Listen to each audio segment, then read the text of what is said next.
I come from the future. A future after I left Crystal Palace. A future where I've been replaced. Who I've been replaced by? You're going to find out in just a moment. You can see here the date is 2038. Some people wanted me to show the game status screen because I didn't show it last video. I hope you've been surviving your lunch breaks without me and remembering to eat. Today, we're going into the future of Park to Prem. We have got our first season since we left the club, and after that, we've got the small matter of attending the first ever match at the Dwanjin Arena. I'm excited. I hope you are too. Let's do this.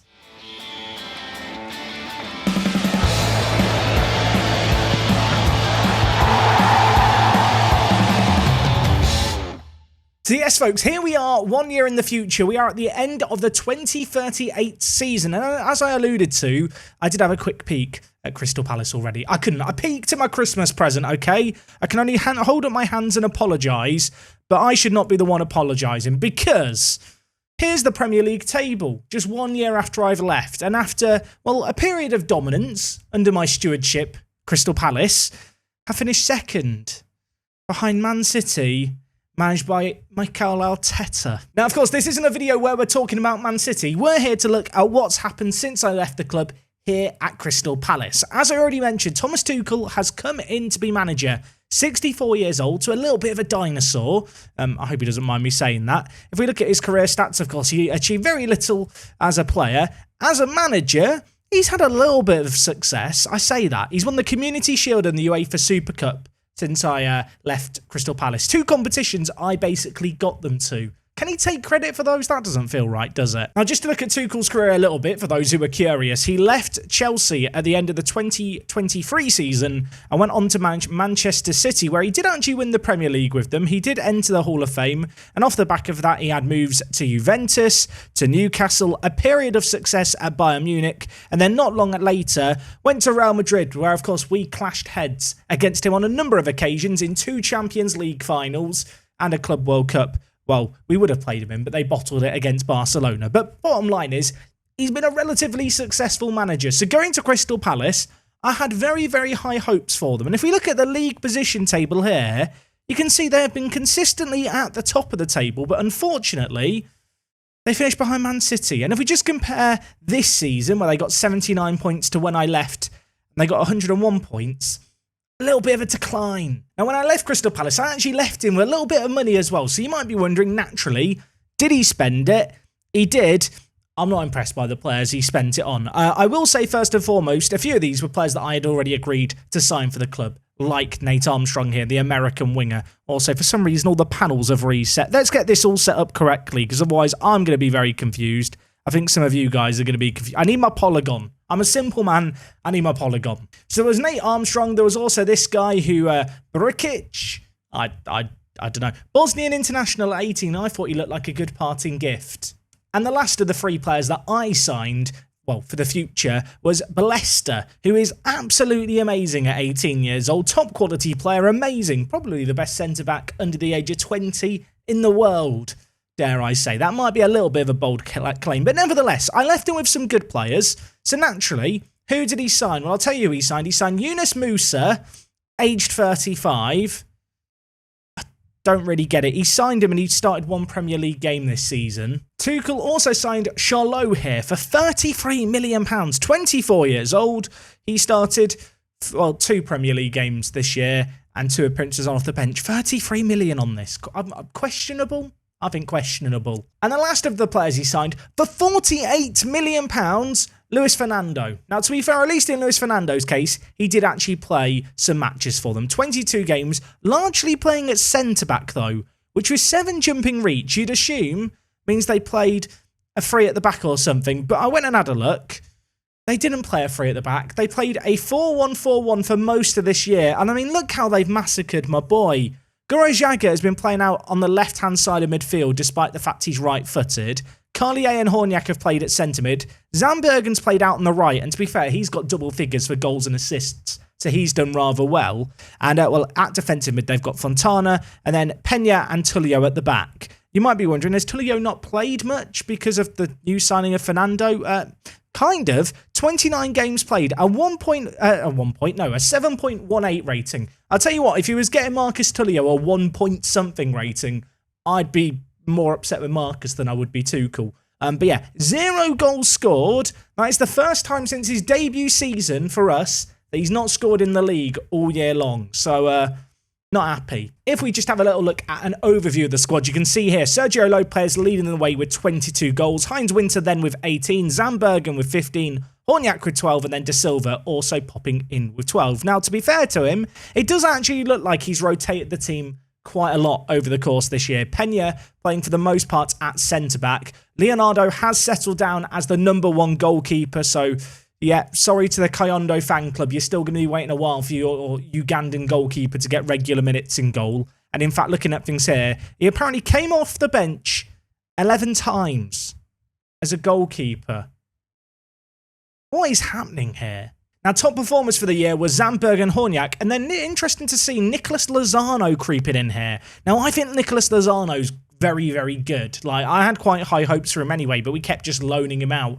You can see here, he is definitely better than he was when we left him previously. He's played 4 times for Spain in the last year and also got 4 goals for them. He's the kind of man who I don't know, I could see them starting to build around. Worth noting that there's not been a load of the big players in the first team sold, really. If we just look at the sales, you can see here Middleby and Panariello leaving. I guess they're the biggest of the bunch. Middleby going back to Tuchel's former club over at Real Madrid, where, as you can see here, Nagelsmann came in and took over. Elsewhere, we saw Panariello leave the club to go to Barcelona. The former Madrista now making the move over to Barca. Is that allowed? I mean, he did very well at Barcelona as well. That looks like an error selling him for 27.5 million. That's a bargain. There were a couple of other players that left, Erling Haaland, Collins, and then a couple of players going out on loan. Going to be interesting to see how they develop. All in all, though, very underwhelmed by what I'm seeing here. Of course, we left things winning the Club World Cup. They did very well in pre-season, and they actually got off to a really good start to the year. In the Champions League, I'm going to assume they made it out their group. Indeed, they did. However, they got absolutely battered in the first knockout round, 3-0 by PSG. And then in the second leg, where I would have made the comeback, because I'm amazing, unfortunately, you can see here, they drew 1-1. A Juan Pablo de Silva goal was not enough. Now, to be fair, little bit of silverware won. They won the FA Cup, where they played against a Nottingham Forest team that they battered comfortably, and their goalkeeper got a 5.9. So, yeah, not a great deal to talk about here, really, and not a great performance by Cadwaladr. Craig Cadwaladr. That's a tongue twister. Try saying his full name 3 times fast. You can't. So in terms of captaincy, Juan Pablo de Silva is still the captain and Tullio is still the vice-captain. Interesting to note that Nate Armstrong, one of those youngsters we brought in before we left, is currently listed as the key player. He actually doesn't look that bad. He's been at the club for this year. I did wonder if they might loan him out. So keep an eye on his development, I suppose. On the whole, though, the media prediction was first. To finish second has to be a disappointment. I'm going to assume that Duan Jin is still at the club. Indeed he is. Of course, we left things with him scaling down the funding.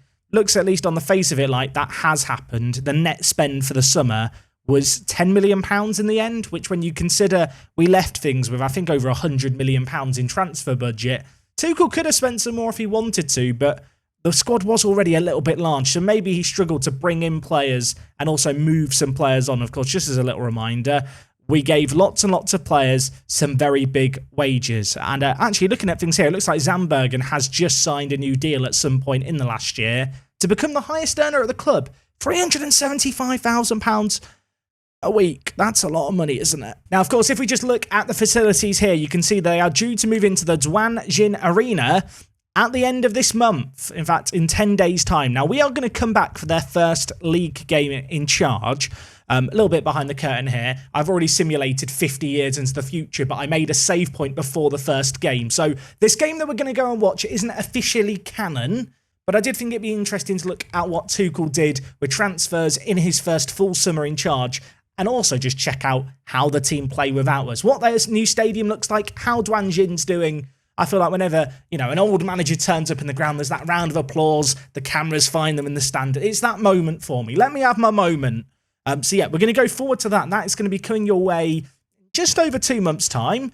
First season, I'm not very happy. Of course, just as a little reminder as well, we are going to do some further into the future videos. I think next time we're going to go 5 years and then 10 years into the future. And then we might even do a third video where, as I already mentioned, I've already gone 50 years into the future. So we can really go and look at the future of football. I mean, with global warming and stuff, they're probably playing underwater. But I don't know if that's simulated in Football Manager. We'll find out in a couple of videos' time, I suppose. Anyway, for now, first game at the Dwanjin Arena. I'm excited. I do find it a little bit weird that as I've just holidayed into the future, I've developed some positive relationships with people. I guess in my retirement, I can just hit the golf course a lot, Gareth Bale style, and kind of develop these relationships. Now, of course, we're here for one reason and one reason only, and that is this, the Dwanjin Arena. It's been erected, it's been built, 54,000-seater. Thomas Tuchel is still manager. He's not changed the captaincy. Should we have a little peek? Transfer business. What's he done so far? Is this bugged? It's not bugged. I think he made one signing and he made it right at the end of the season. He's picked up this guy, Domingo Fernandez, who actually I agreed to. That's one of my signings still. He's literally not signed anyone this summer. I mean, as far as first summers at the club can go, it is a tad underwhelming, isn't it? So as you can see here, Premier League, Crystal Palace v Leeds. Leeds United in 5th after one game week. How did Crystal Palace do in their first game of the season? They lost away against Chelsea, so maybe a little bit of a point to prove here as we're going to jump into this game. I don't have to do any of the team selection, any of the tactics, none of that. Instead, we just get to sit and enjoy the new stadium. Oh, look at it. Savour it. Drink it in. Oh, it's beautiful, isn't it? Do you reckon Dwanjin has like his name written in big, like on the roof of the stadium or something, with it being his arena? He definitely strikes me as the kind of owner who would do something like that. Look at this. Oh, I'll tell you what. It is a thing of beauty. I mean, it's a shame about the horde of Leeds fans at one end, but with the exception of that, very nice. Look, you know it's a fancy stadium when there's screens in the corners.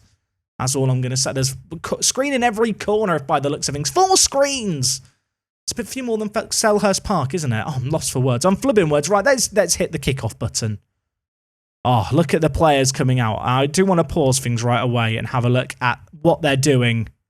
What are they doing? They're playing Leonardo in goal, Pena at centre-back with McIntosh at right centre-back. And then Elpert is playing left centre-back. That's a bit weird, isn't it? Not sure about this, Thomas. I mean, not that I should be, telling him how to do his job. They've got Chiric at left back, Bowyer at right back, Fontana and Horniak in the middle, De Silva on the left, Heinz Winter through the middle, and then Lozano is playing out on the right-hand side.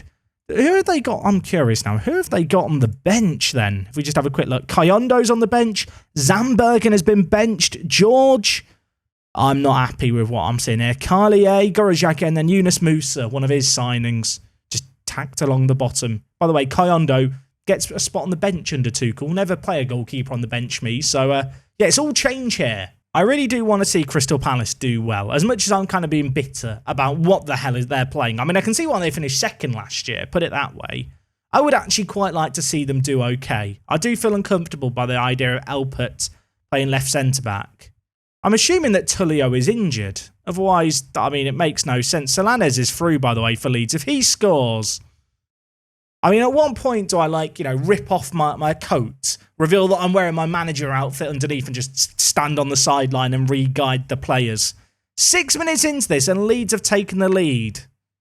This is meant to be, the grand unveiling of the new stadium. First home game at it. And, I mean, Leeds have taken the lead and been party poopers. Okay, Pena, long throw. I forget that he actually has the ability to do long throws, but we're an artsy football team. None of that lumping it into the middle nonsense. We like to play pretty football, or at least my Palace team did. Horniak through the middle, doing what he does best. Missing the target. The running bit's what he does best. The missing the target, that's not what I meant. Is anyone else irrationally annoyed by the fact that McIntosh is playing as a wide centre-back on the right, but the left centre-back is just playing as a ball-playing defender? I feel like wide centre-back should have symmetry. No logic to why that should be the case. It just feels right. Either way, McIntosh now has the ball and is giving it to Fontana. Play through the middle to Lozano, who, well, I think he shot.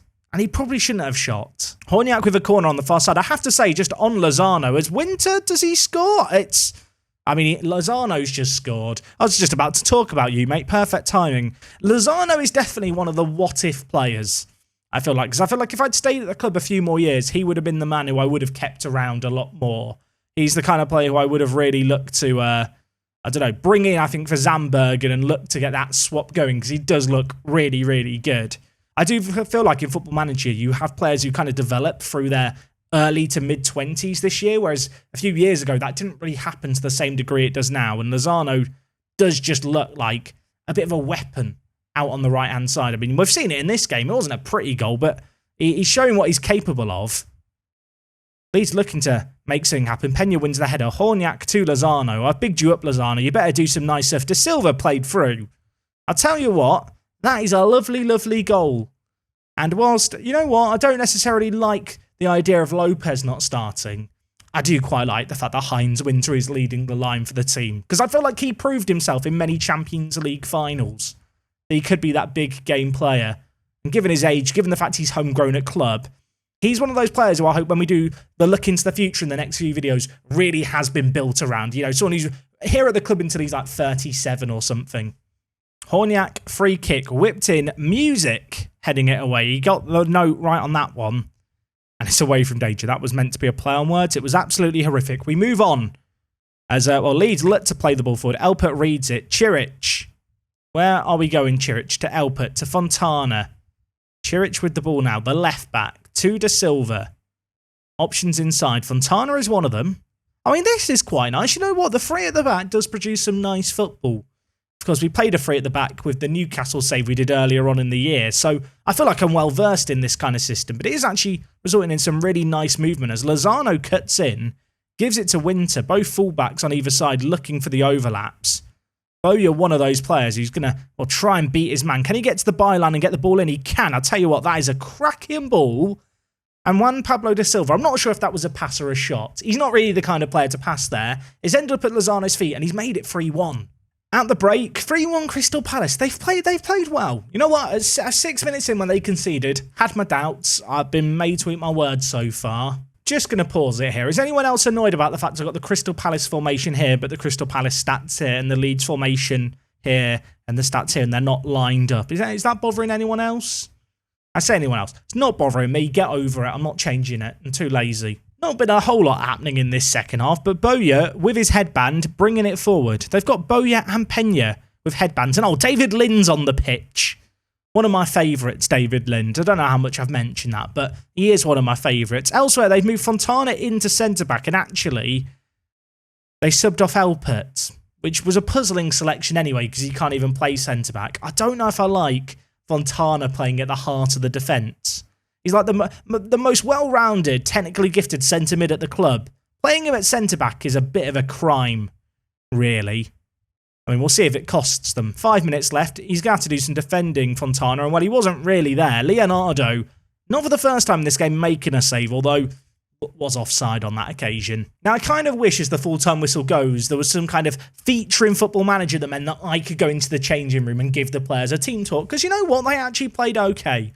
At the new ground, you know, bit of a nervy occasion, perhaps. Lozano, best performer. We're going to keep an eye on him because I think he is going to end up being a pretty special player. I mean, you can see here, he's playing regularly for the first team. Last year, got 7.49 rating, even if his goals and assist return wasn't that amazing. This man's definitely capable of being a little game changer. So yeah, next time out, I'm keen to see how he does. So there you have it. First game in the Douane Arena. Tick that off. Of course, we're going to be in a slightly different parallel universe from the match that we just saw when we go forward next time. In the next video, we're going to go forward 5 years and then 10 years, I think. And then the video after that will go forward 20, then 50 years. Of course, when you get to kind of 20, 50 years in the future, all the players that we know, they don't really exist anymore. It's kind of like a different alien landscape. But I want to see how much the work that we did at Crystal Palace is going to maintain itself. And also, of course, there's the inevitable fact that Douane will eventually sell the club and will eventually move on as an owner. And maybe when the funding isn't quite as strong as it is now, will this team that I've built up be able to continue to be a powerhouse? Okay, Thomas, I'm about to leave, mate. When I come back in 4 years' time, you better have sorted everything out here and won 4 Premier League titles and at least 1 Champions League. I say that. Do I want him to win a Champions League? Because then, if he wins a few, then it makes my achievements just seem not as good, doesn't it? Do okay, Thomas. Don't overshadow me. Just do fine. That's all I ask. Hopefully you've enjoyed this video today, guys. I always enjoy doing these in the future videos. They're a bit of fun. It's cool to see just how the game continues on without us and just how differently things are kind of played out, how differently the team plays things. Interesting to see Tuchel play a different system to the one he played the previous season as well. We'll keep an eye on, well, if he's still in charge, if he's changed it any further in the next few years when we're back next time. Hopefully you've enjoyed this one. If you have, do drop a like on it. Hopefully I'll have another video for you very, very soon, although I am currently preparing to go on holiday, as I've already mentioned. I hope you have a lovely lunch break. Remember to eat, even if there isn't a Part to Prem video tomorrow. And until whenever I return with the next in the future video, it is me, TUCHEL, and I'll see you all on the next one. I'm out.